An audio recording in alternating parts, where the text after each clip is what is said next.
To solve the same problems, sometimes is required a different approach, and ethnographic research provides answers delivered from the same people we're trying to help.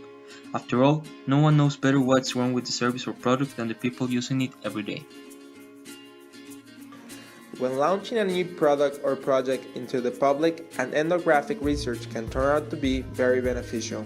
Understanding the community you are approaching is required to obtain a successful outcome.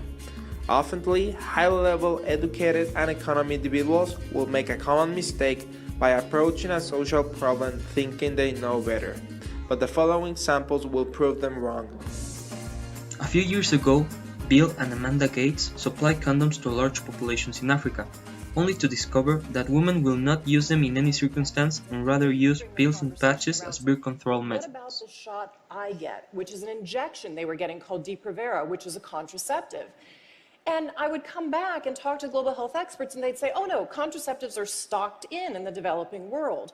Well, you had to dig deeper into the reports, and this is what the team came to me with, which is to have the number one thing that women tell you in Africa they want to use stocked out more than 200 days a year explains why women were saying to me, I walked 10 kilometers without my husband knowing it, and I got to the clinic and there was nothing there.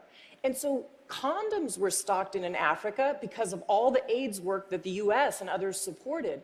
But women will tell you over and over again, I can't negotiate a condom with my husband. I'm either suggesting he has AIDS or I have AIDS.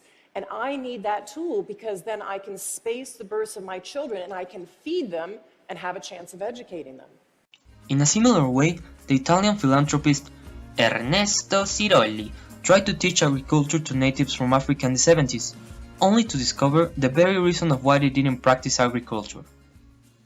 And we were amazed that the local people in such fertile valley would not have any agriculture. But instead of asking them how come they were not growing anything, we simply said, thank God we're here. Just in the nick of time to save the Zambian people from starvation. And of course, everything in Africa grew beautifully, and we had these magnificent tomatoes. In Italy, a tomato would grow to this size, in Zambia to this size. And we could not believe. And we were telling the Zambians, look how easy agriculture is.